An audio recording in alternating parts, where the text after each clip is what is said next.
this was proved to be true as I became a sales manager and a GSM and a GM and a part, this worked all the way through, is that there has to be one person in your dealership that you respect, that you are willing to learn from.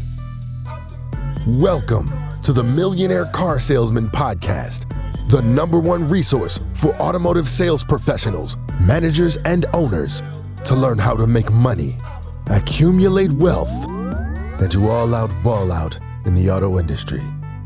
And now your hosts, Sean V. Bradley and L.A. Williams. Hey, what's going on, everybody? This is L.A. Williams, and I'm here live on the Millionaire Car Salesman Podcast. And man, I'm super excited about my guest that I have today. One reason why I'm excited is because I actually texted this gentleman. It was 6 a.m. here on the East Coast, which means it was like 3:30 in the morning where he was. And he texted me right back. Like, I was like, what? I was so shocked about that. But I shouldn't be, because he's always working, always focused on his craft, always doing what he got to do to win. Man, he and I we spent so much time together, brought me out to San Diego. I spent some time with him. We ate good. We rode good. Without further ado, I'm going to bring to the microphone my main man, Mr. Brian Kennedy. What's up, Brian? What's up, LA? Man, it's good to be here. Good to talk with you. Absolutely, man. I'm super excited. And even when I told Sean that you were going to be on, he was extremely excited about that, man. So 100%, man. You know what I was going to tell you? Sean's the best, but you're the best, so Sean can be a good number 2. Don't tell him I said that. Hopefully this isn't getting recorded. So Too late. It's too late. Man, your story is absolutely awesome, and we know it's still unfolding. But if you could just tell people how it began for you, whether pre-automotive industry, because I know most of us don't say we want to be in the automotive industry. So how did you kind of get into it? Or if you need to take us further back, do that. Man, that's a great question. So yeah, definitely I didn't grow up with the, burning desire to sell cars, that wasn't in my, wasn't in my vision board, if you will. Always knew I wanted to be successful. Even when I was in high school, it was one of those things to where I worked my tail off in high school, got good grades, got into, some different schools, was going between Annapolis and Princeton and Stanford, and ended up going to UCLA. Was one of those things to where short story was I couldn't afford to go to the other schools. And, when I got to UCLA, I went there because my whole goal of going to college was to make money. Yes. I had no idea what I was going to do in college, other than I heard engineers made money. I was good in math. I was good in physics and science. And so I was like, you know what? I'm going to be an engineer. But then I realized that being an engineer sucks. And and I like to talk to people. And I started talking to some people when I was living in LA, and, I told them I needed to make money, and, my folks didn't have really anything. And they suggested I start working part-time at Circuit City. So I was at UCLA, started working part-time at Circuit City, selling, VCRs at the time, TVs, big screens, stereo systems.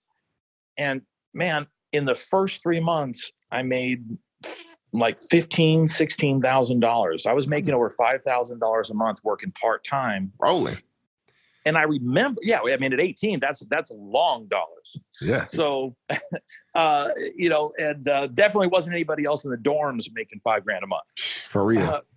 For real. But, then I remembered what they were saying when I was at UCLA in the freshman orientation. And obviously UCLA is a great school. Loved my time there. And, but one of the things they mentioned was the average UCLA graduate makes $43,000 a year. Now, again, that's 1997. Mm-hmm. And it didn't take me long to figure out I'm making more than the average UCLA graduate is working part-time selling VCRs. So it didn't take me long to figure out that something wasn't right? Something's not going to work in this equation. Right. And I'm not saying that a person shouldn't go to college, but after 2 years at UCLA, I left. Mm-hmm. And I left to go be a stockbroker because I had heard that is where the money was. It's the money And, business.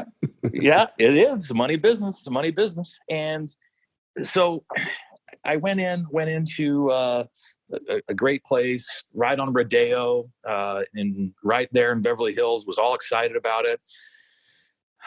Took my entrance exam, smoked it, got hired. And 2 days before I started, my best friend at the time, his name's also Brian, his dad worked at a Mitsubishi dealership in Bakersfield. And let me tell you something about Bakersfield, LA. It's terrible. I mean, talk about not being on your vision board. There's not a single person alive that has put Bakersfield on their vision board. You could be in prison and Bakersfield's not on your vision board. So he was telling me, man, he was like, you got to talk to my dad. He sells cars, works in a car dealership. He's a manager. He makes all kinds of money. And I didn't know what all kinds of money, but it sounded good. Right. And so I called him, he talked to me and he said, here's the deal, Kennedy. You're going to make $7,000 a month selling cars. And I'm going to do everything I can to teach you from the ground up. And I said, well, I think I'm going to be a stockbroker. I'm going to work in Beverly Hills. And he said, ask him how much you're going to make for the first year and ask him how often you're going to work. So I talked to the guys at the stock brokerage. They said, you're going to work, about 7 days a week for the first 6 months. You're going to be doing 400 cold calls a day. On top of that, you're going to be studying for your Series 7, your Series 63s, your this. And I did that.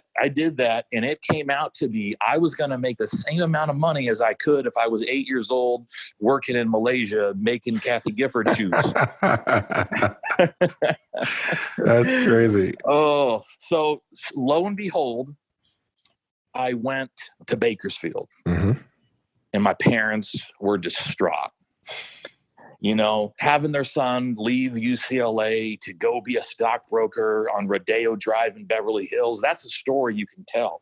But telling people that your son left UCLA to go sell cars in Bakersfield, they had a hard time with that. And, so I get up there. I don't have any money. I don't know anybody. I'm an LA kid. I'm a city kid. I'm in a country spot. And the first 3 months of the business, it's different for everyone. But my first 3 months, I wasn't a superstar. Wow. I sold about 11 cars a month, 10 and a half cars a month for my first 3 months. And I was obviously frustrated at at my results. I was frustrated. I was making $4,000 a month, $3,800, $5,100. And there were some people that I was on the floor with that were selling 20 cars. And what I realized at the end of that 90 days is, and it clicked for me. And what clicked for me was the manager was telling me what to say. And instead of going in and telling my customers what my manager was telling me to say, I was listening to what the other salespeople were telling their customers. Ooh. And then I was trying to go take what they were saying, put my own spin on it, and then take it to my customers. Wow. So I was making a bad copy off of a bad copy from a bad copy. It was a disaster. And so wait, we got to talk about that. So here's the thing. So you were selling 10, 11 cars a month. Now, right now, today, the average car salesman sells 9.6 units a month. Right. So you were already doing better than the average person, which, but it's basically average. Right. And the cool thing is that you weren't okay with that. See, the problem is that most people that are on the floor right now, they're okay. Now, I don't think I'm talking to my listenership. Like these are the folks that are the millionaire car salesmen. But you have people who are working right alongside you, people who are okay selling 9, 10, 11 cars a month. And you had something in you that said, no, that's not enough for me. You said 4,000, 5,100. That's not enough for me. I know that I can be doing better. And if great is available, why settle for good? Why settle for good when great's available? So 100%, man. Yeah. And so, there's one thing that was very difficult for me to understand. And that is if I'm going to go to work and I'm going to work the same amount of time as the next guy, I'm going to be at the same store, I'm going to be talking to the same customers, working the same hours, I for damn sure better not be making less money than that dude. Because he's in the same place I am. And so either I'm going home every single night and I'm saying, man, there's 10 people in this microcosm, my little dealership, and all of them are better than me. I'm mediocre. Or I had to wake up and say, man, I don't want to be mediocre. I've got to, what is keeping me from being mediocre? So I went and talked to my manager, and, this was my best friend's dad. And I'd known, he said, Brian, he said, listen, I'm going to tell you word for word what you need to say, but you need to become, you need to stop. You're too smart. You need to stop trying to tell your customers the answers. You need to stop. All you need to do is you need to make sure that they like the car. And if they like the car, you need to just say, I'm going to go work for you. If I can make this work for you and your family, is this something we can make happen today? He said, and that's all you got to ask. And then we can go ahead and I'll teach you how to overcome any objection. So I did it. I did what he said. And then I would tell him what the objection was. He would tell me word for word what to say. And it worked. And what a concept. Lo and behold, the manager knew what he was talking about. Right. And now I was fortunate though, because I had a manager that took care, that actually, took an interest into developing me. Not all managers do that, but when you have one that does, you need to listen, you need to pay attention, because if they have your best interest at heart, you've got to listen to the wisdom. And so during that next 30 days, I realized that in my mind and through the experience of listening to what my manager told me to say and saying it word for word, I quickly realized that there were only a few objections in the car business, right? Everything always boiled down to, was it the money? Well, it's not really the money. It's really kind of the time. The objection really was, I've got 2 cars here and I don't know how to get the third one home. Or, and as soon as I realized what the objections were, well, I knew how to overcome them. I was great with people. I just had to find out what the objection was. And so because my manager knew what the answer was to the objection, all I had to do, my only job during that 30 days was to find out what the objection was for real. That's it. Get rid of the smoke screens. Yep. So that after that conversation, and this is what's crazy, I blanked for the next 4 days. And it was, it was a little slow. It was just a difficult thing to mentally process. Right. But then I brought every single customer. I identified every single objection. I listened. I said word for word what my manager told me, and I sold 24 and a half cars in the remaining 23 days of the month. That's what I'm talking about, man. Yeah. All right. So what did that do for you financially? All listening to your manager all of a sudden took you from 38/5,100 to what number? My second you get paid twice a month, right? And my second 2-week paycheck, so just the back half of the month, was $10,700. That's what I'm talking about, man. Listen, 6 figures. That is a 6-figure income, people, right? Because he listened to his manager. Man, and so many people push back against me, the blindfold master. They push back against management. They push back against everything in the world they can push back against. And then they don't have no money, and then they wonder why. So that was absolutely phenomenal. That's a great daggum story. So what are the keys to, obviously listen to our managers, but what are the keys to success and making money in the automotive industry? That's a great question. That's a broad one, but it's a great one. The first thing is you have to wake up and you've got to figure out whether or not you want to make money. I mean, and I do understand that probably works for multiple businesses, but in the car business, especially when you're selling cars and you're talking to customers and you're creating that excitement, you've got to be in the frame of mind that you want to be successful. And then the second thing, and I think for me, this was the biggest key, this really, this was proved to be true as I became a sales manager and a GSM and a GM and a part, this worked all the way through, is that you have to have excellent people on your team, and you have to work for someone. There has to be one person in your dealership that you respect, that you are willing to learn from. It might not be your manager. It might be the internet director. It might be the GSM. It might be the GM. There's got to be one person though, that you feel that you can tell, that you can entrust your career with, that you can say, I want to be successful.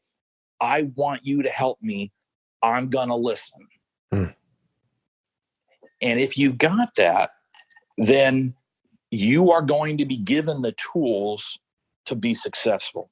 So you once you find the person that is willing to invest in you, you have to tune out every other salesperson that's telling you what to do, because the most of them, they don't want you to succeed. And the 6-car guy, there's nothing that he wants more than you to do 6 cars and hang out with him in the circle. So, it's as soon as I realized that, it made all the difference for me. And that really became the same as I became a sales manager, is I realized vice versa. I needed to have the best salespeople on my team in order for me to be successful as a manager. I needed to have salespeople that wanted to learn on my team so that I could take the time to train them. And so I would definitely say that for me, I do not believe that the car business is something that a person can be successful in long-term on their own. You have to work with talented people. You have to work with everybody that you put in your circle, everybody that you come in contact with. You've got to make sure that the most talented people are the people that you are spending the most amount of time with. Yeah. Absolutely, man. John Wooden said it. He said, man, listen, you can know everything there is to know about basketball. You can know all the X's and O's about basketball. You can know everything. But if you don't have talent on your team, you're not going to win ball games. And so it's the same situation pretty much anywhere. You have to have some talent. And how to get talent is folks got to get trained up. So that's some beautiful stuff. So when you talk about, how to make money as a salesperson versus a manager, because you got other people who were salespeople. And I apologize. I got an alarm going on outside my window. Man, that alarm. They actually just found out how much money you make. Right. So, so it's like how you make money as a salesperson. And then when you get promoted to a manager, so many people they think it's the same, but it's not. It's different. And I heard you just talking about, how you got to train up your people. What else would you say? Yeah, I mean, to be successful as a salesperson, you have to bring a positive attitude to work on a daily basis, and definitely when you're in front of a customer, and you need to be able to let everyone that's in your circle, anyone that's in your life, anyone you ever come in contact with, needs to know that you sell cars and that you are there to help them, and that you want to sell them a car. Everyone in your life, everyone in your Facebook, everyone in your Instagram, everyone in them nasty Snapchats you're sending, every single person in your life needs to know that you sell cars and you want to help them. So, that is the key. And the more people you stay in contact with, the more you listen to people that want to be successful. And listen, if you're fortunate enough to work at a place where they're going to hire someone like you, or they're going to contract someone like Sean, someone like Dealer Synergy, someone, someone that's going to come in and pour time and effort and talent and training into the management staff and the sales staff. Man, that is, you have to take every advantage as a salesperson. And if there's excellent trainers that are coming in, you've got to pay attention. You've got to, I definitely agree. So, and then you were saying, as far as a manager is concerned, when you grow from being that salesperson that's hungry and all of that, and people see all that, and so then they go, okay, well, we're going to make you a manager. Now, what changes? So, if you want to be a great manager, And I think that this really goes back to the very similar to being a salesperson, right? I realized that in my beginning, I was mediocre during those first 90 days as a salesperson. Mm-hmm. And you've got to have that saying, you've got to decide, is my entire goal in the car business to become a sales manager? And if it is, then what kind of sales manager is it that you want to be? Do you want to be a mediocre one or a great one? Mm-hmm. And the great ones that I have seen all do the same thing. They all are much more of a servant than they are of a dictator. Say that. That's like money sign, money sound, money sound. That's it. Yeah. The most attractive quality of a leader is humility. And so when you as a manager see one of your guys struggling, and you run out there and you catch their customer at the car because your salesperson blew the deal, and you make the deal for them, and you bring the guy back in, and you know what? You don't tell the salesperson that you made the deal. Mm-hmm. You tell the salesperson that he made the deal, because the salesperson knows that you made the deal. But when you tell him that it was him, and then you create that confidence, and your salesperson is never going to want to work on anyone else's team. Yeah, absolutely. You should, like, as a manager, you should never tell your salesperson how good you are. You should only tell them how good they are. Yeah. It's not about that. Nope. It's crazy, man. I'm telling you, but this is some beautiful stuff. So from a financial standpoint, because there are some people who they're great salespeople, and then when they get promoted to a manager, it's like they seem like their income drops. So from a financial standpoint, what did that do for you, and how did you, kind of keep that? Because as the Millionaire Car Salesman listeners, that's what they want to know. They want to know, how do they make the money? That's why I know I got the perfect guest on today. Well, listen, man, it's about that money. Right. As we say down here in San Diego, right? We're right near the border, man. It's about that feria. We've got that, we got that money, man. And whether it's feria or it's cash or regardless of what language it's in, that's what everybody's working for. Right. Otherwise we just stay home. Mm-hmm. So, as a sales manager, here's the deal. If you want to be great, and you are honing your skills, and you are working on attracting the best talent, because like you said, you could be the best sales manager, you could be the best desk guy, you know how to manipulate gross, you know how to set the customer to where they feel great, and then you tell them that you'll do them a favor and take their trade in, and you scoop $2,000 on the trade. All those things that you can do. If you don't have world-class salespeople, you're screwed. Mm-hmm. And world-class salespeople want to work for someone that's going to tell them that they're a world-class salesperson, mm-hmm. and is going to want to work for someone that puts money in their pocket. Mm-hmm. So if you can make each of your sales guys, my goal was I wanted each of my salespeople to make $10,000 a month or more.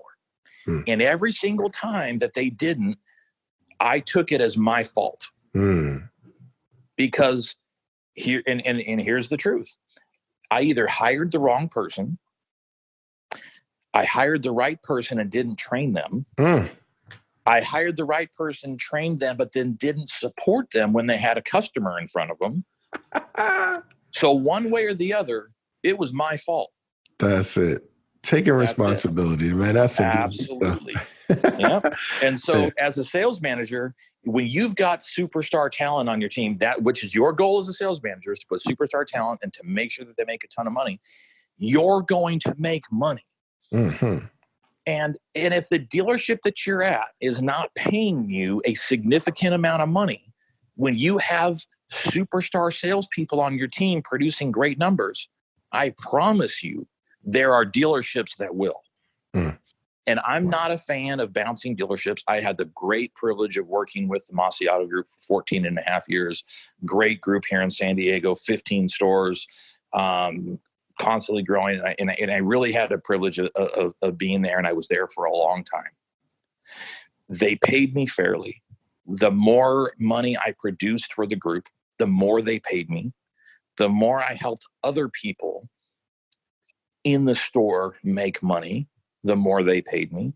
And the more money that I made for the dealership, they had no problem paying me and allowing me to take part in it. So you've got to make money for everyone else around you. If you do that, you will make more money. But it has to be in that order. You have to make everyone else money first before you will get paid more. Man, Jay-Z said it, man. If everybody is broke around you, here we say you broke if everybody is broke except for you. You know what I'm saying? Like that's yes. Yeah. So cool. So now I heard you in your previous statements you were saying, talking about holding growth. So can you talk a little bit about how do you maintain growth? Well, first of all, you have to make a decision really as a salesperson and as a sales manager that your time is worth money. That's it.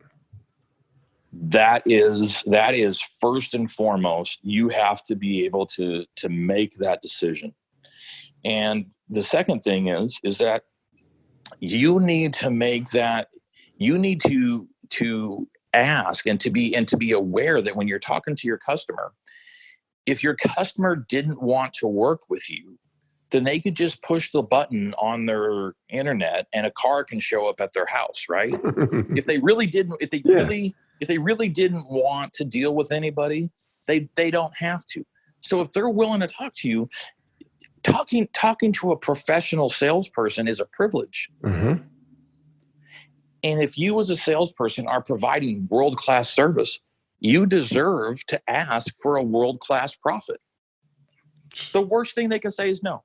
Mm-hmm. Absolutely.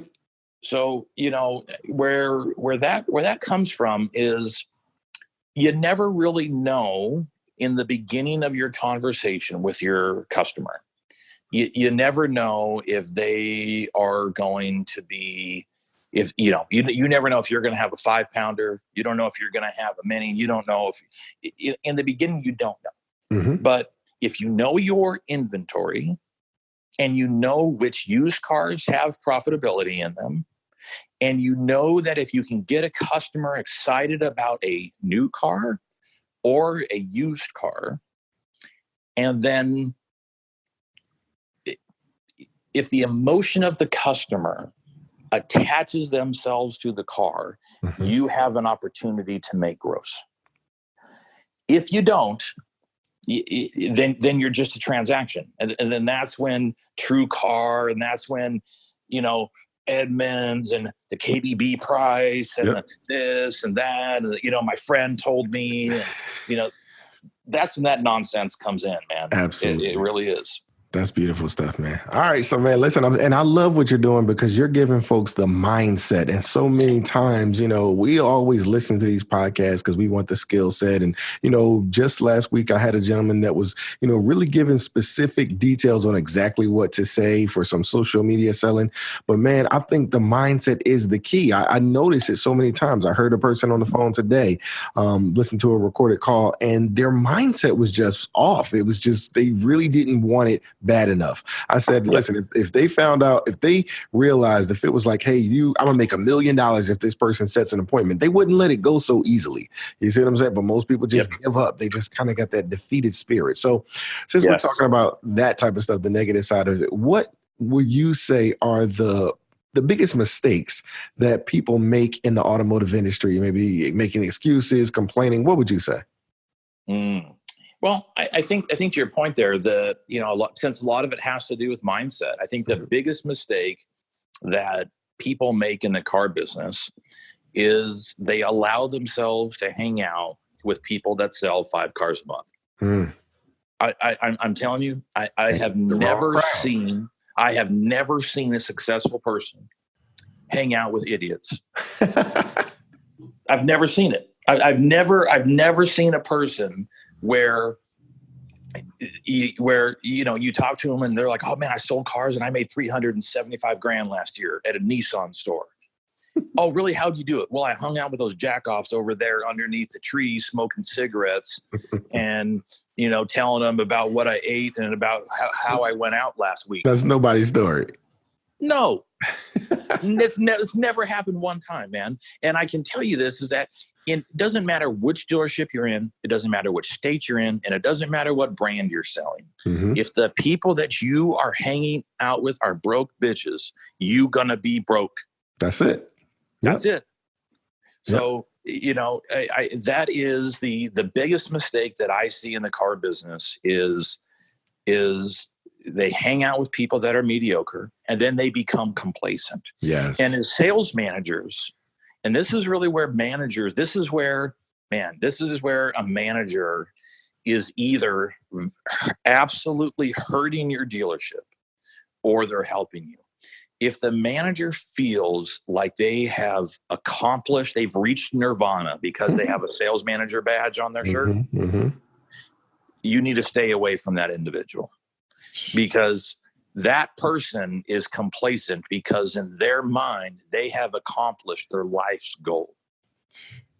Man, you are giving them some value, because again, my man Louis Heron, he's been a guest on the podcast, and you guys sound so much alike. And when you hear people who have become dealers, dealer partners, and things, it's just they got bigger goals, man. And so I love it. If you hang out with 4 broke people, you'll probably be the 5th, right? And then the crazy thing about broke people is they always going more broke, trying to prove the broke people that they're not broke. You know what I'm saying? Yes. Yes, absolutely, man. It's amazing. It is. It's great. It was, if you're really talking about some of the negative habits, some of the things that I see is that, when an individual becomes a manager, if they think that they're better than the salesperson instead of trying to serve the salesperson, that manager will always get blown out. He'll be grumpy and he's going to get fired to go from store to store to store to store. And if a GSM ever gets to the point to where, he was a sales manager and he was a pretty good sales manager, then he gets promoted to a GSM and all of a sudden he feels like he's reached his nirvana and now he's telling the sales managers, he's treating them like garbage. And whatever role, the higher your position is, the more money you make and the higher your title is, the closer, the further up the ladder that you get, the more you have to serve others. Yes, absolutely. Every time. I'm in total belief. Done. Yeah. And it's crazy because I don't know, they saw fit to promote me to vice president of Dealer Synergy. Wow, and so that's awesome. Man, thanks a lot. I appreciate it. And the crazy thing is that's exactly my thought process. Is like, I'm here to help everybody. And that was always my thing. I was always said to him, like, man, I can help you with that. Just all you got to do is just, ask me and just keep me posted. And now it's so crazy because everybody's like, LA, can I get a couple of minutes of your time, a couple of seconds of your time? Absolutely, man. That's what I'm here for, is to help each and every person here be more successful at whatever they're trying to do. So I love it, man. So let's talk about what are the habits of the most successful people? What are they doing that these other folks are not doing? What kind of let folks get a glimpse into the winner's circle? What are the winners? Sure. Do? Well, so here's the deal. So first of all, you definitely have got to figure out where you want to, you got to figure out where you want to be and what I mean is you got to figure out where you want to be in your city outside of work. So for instance, if you're wherever it is, whatever city you're in, you could be in Cleveland, you could be in Miami, you could be in New York, you could be in Dallas, doesn't matter where you are, right? But in any city in America, there's nice neighborhoods. Yeah. There's fun neighborhoods, there's bad neighborhoods, and then there's neighborhoods you're going to get shot in, right? And so you've got to set the goal for where you want to be, because when you have a goal for where you want to be outside of work, your time that you spend at work will help you get to that goal. So, it's one thing to pull up an image on Instagram and look at the beach and say, man, I'm going to be there someday. It's another thing to drive over there, go to the beach, look at the houses, get a flyer, find out how much money they cost, figure out what you've got to do to make that. Once your heart explodes and because you realize it's a lot more than you thought, then you got to start working and it's not always about the money, but it's about, for me, I have kids, I have a wife, I wanted my kids to go to the right schools. Well, in order for my kids to go to the right schools, I had to live in the right neighborhood. And in order to live in the right neighborhood for my kids to go to the right schools, I had to be able to make X amount of dollars, you know? And in order for me to help out other people, which is what, for me, one of the things that I think, and really I do believe that once you make money, so let's imagine you make 300 grand, 400 grand, 500 grand, a million, so whatever the number is, you start to realize that the reason that you are given that money is for you to be able to help out other people, whether it's your kids, whether it's other families, whether it's people that are in need, whether it's one other person, whether it's, saving, whether it's helping your mom and dad pay off some of their stuff, whether, regardless of what that is, every person that I've met that has had joy and had happiness long-term, that has made a lot of money, every single one of them has been a person that enjoys giving back every time. Absolutely, man. Listen, money isn't everything, but it does provide options. And that's what we all want in our lives, man. We definitely want options. So that's some beautiful stuff, man. All right. So all of this wisdom, man, I don't know, if you just got it, if, you were just blessed with it, or are there any particular books that you read? I mean, how do you get all of this knowledge? Where's it coming from? That's a really good question. So, one of it came from people that I was really fortunate enough to work with and learn from. I mean, there's a guy named Blake Chavez who taught me from ground one. When I was a salesperson, I was in Bakersfield, and he's the one that taught me word for word how to say things. Or there's when I started working at a large group like the Mossy Group, and having someone like Jason Mossy tell me that, that he appreciated my talent and wanted me to be successful. And then meeting someone like you and like Sean and understanding that, man, okay, so there's people that are out there. There's vendors that are out here. There's partners that are out here that want to help me succeed. There's a book. I read this book called With Winning in Mind. And this book is, I believe, required reading for the SEAL sniper team. And it's about Lanny Basham and how he won the Olympics, and basically how he was bad at everything in life. He was literally the worst at every sport: basketball, baseball, football. But he was driven to be world-class at something, and he realized that he didn't have to have all of the athletic ability in the world to be the best marksman, the best sharpshooter in the world. And he built a process, and the process is what he created that works better than what someone else is doing. And so one of the things that I would definitely suggest, if you're a salesperson, you want to be successful, you've been able to you've had the real fortune of working with someone like ULA, or working with Sean and Dealer Synergy, and working with some talented people. If you want to be successful and you don't know exactly the best mental process to get there, you need to read that book, With Winning in Mind. And it talks about the mental process it takes to create a successful process. And if you follow a successful process, you will have success at the end. Cool, man. Yeah, we'll definitely find it and post a link to it in the show notes. So that's some really cool stuff. So, man, you talked about mentors. You talked about that book. Talk about training a little bit. I heard you say about training your people, but how important is training, and what do you recommend people train on? That's a great question. First of all, I would say your goal should always be to be the dumbest person in the room. And that doesn't, and so you need to look for rooms that have a lot of smart people in them. There you go. So if you're looking for training, and, for instance, LA, I mean, when you were here in San Diego and we went out to eat, I did a lot of listening. I wanted to hear what you had to say, and you were better on the phones than anybody that I had ever come across. You were better than anybody that I had ever worked with. You were better than anybody that had ever worked for me. And, it's, I would definitely say you've got to really reach out to and be intentional about finding people that are better than you are. You've got to look for, Appreciate so for that, by the way. instance, yeah, absolutely. Absolutely. It's, when I met Sean, from Dealer Synergy, I knew right away that he was better at making phone calls and better at building a process for how to be successful when it came to following up with your clients and generating revenue. He was better at that than anybody that I had ever seen.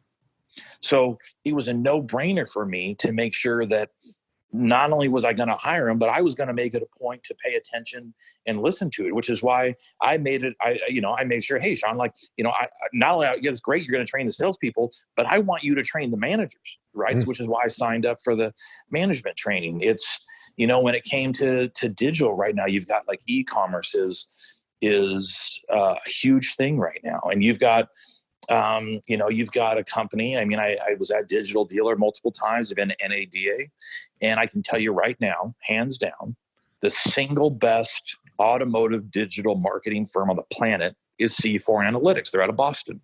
And the reason they are is because they're smarter than everybody else, and they work harder than everybody else. And it takes 5 seconds of talking with them to know that they are. So I listen to everything that they say because they're smarter than I am when it comes to that part of the, with those things. And so you've got to seek out, find out who the best person is that you can talk to, right? Like, so for instance, Warren Buffett might be the best person with money. I can't talk to him. I don't know him. He doesn't know me. I ain't going to call him, right? Right.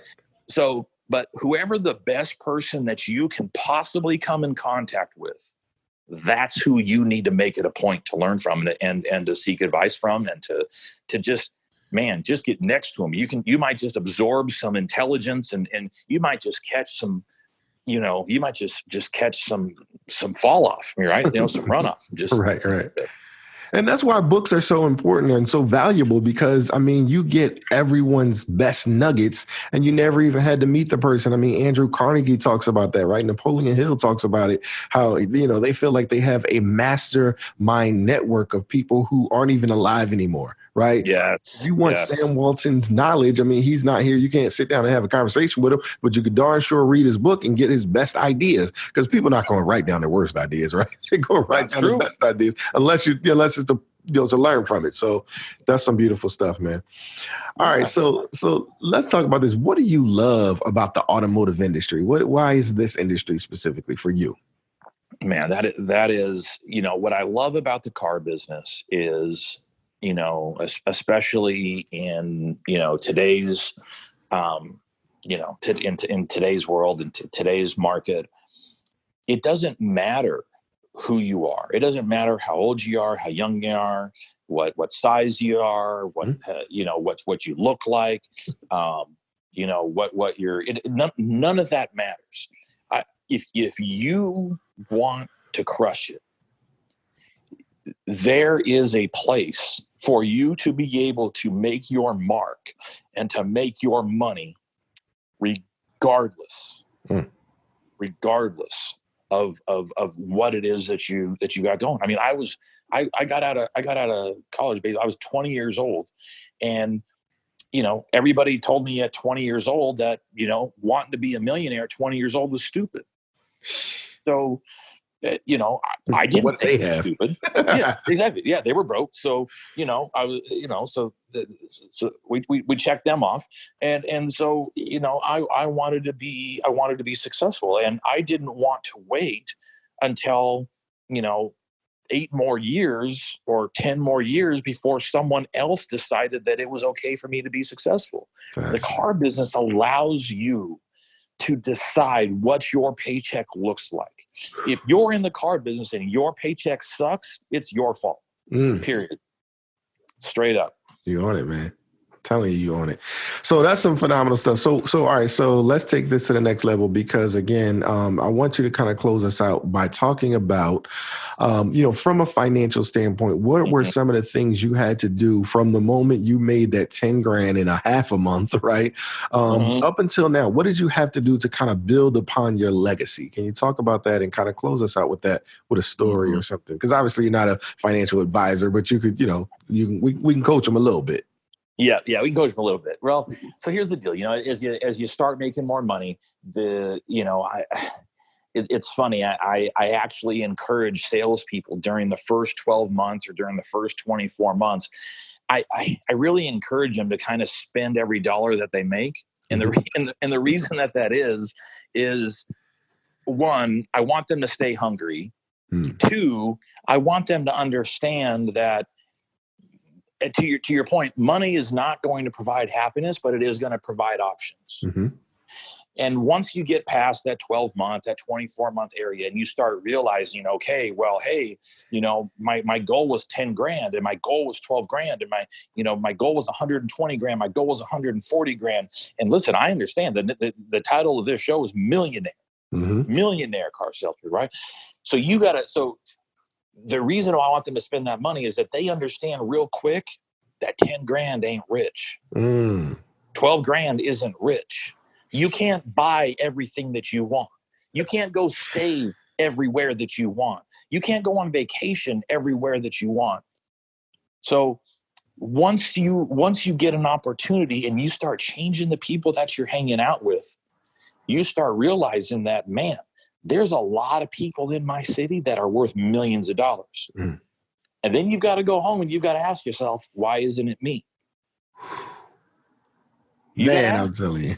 And what's crazy is you're making my heart glad because, it's one of those things where, when we start making money, it's like, man, especially with you and I are kind of similar in the fact that we kind of got that financial representative background, right? I got licenses and all of that good stuff. But it's so crazy because, it's like you shouldn't spend the money, but you want to spend it so bad because you've never had it. You don't really know what it's like to, and so that makes sense to me. And now, because when you said it, I said, well, that's some different advice, but I totally understand and feel where it comes from because you need to know what you're missing for real. Because if you don't, you'll start thinking, okay, well, I'm making some money. No, you're still not making money. Even at 200,000-300,000, you're still not making money, right? There's more, there's further to go. And so, man, I absolutely love that advice. That's so one of a kind. And that was beautiful, man. So thanks so much. So how do people, if they wanted to get in contact with you, where can people find you? How can they hear more? Tell us some more. Well, contrary to popular belief, you cannot find me on Grindr. Okay? So now, all joking aside, anybody at any time is more than welcome to email me. My email is BK, as in Brian Kennedy, at K, M as in Mary, P as in Paul, A as in Apple, G as in group at kmpag.com. And, what's going to be cool, and I'm definitely going to hit you up, LA, is I'm launching something new, which is something that's going to actually make it easier for every salesperson to never miss a deal again on a trade-in. And awesome. To where, we're going to talk about that on a separate note, but it's going to be great, man. And I'd love to help out any of the salespeople that are out there, and anybody's welcome to email me at any time. 100%, man. So listen, y'all know about the Blind Phone Master, and I actually just launched today. Let me see, this podcast is coming out on Tuesday. So it'll be a week before my actual webinar. And so just go to blindphonemaster.com. And so, Brian, you and I are definitely going to put some sort of package together that helps everybody that's listening to this here and anybody who contacts us. So, man, I'm excited. I'm so excited that you all got to listen to this podcast. podcast because I think it was one of the absolute best. And so you got all the information, you got everything that you need. Now it's up to you to go ahead and take action. So I always say that you are the average. We talked about it here on the podcast. You are the average of the 5 people who you spend the most time with, and you've just been spending time with L.A. Williams and Mr. Brian Kennedy. So now it is your opportunity to go out there and be a millionaire car salesman. Thanks, everybody, for listening. Thanks, Brian, for joining us. See, it's a West Coast thing where I'm from, and if you want some, get some, bad enough, take some. Ladies and gentlemen, if you like it, you love it, you want more of it, then don't wait for the next money show. Just go to bradleyondemand.com and take your career to the next level.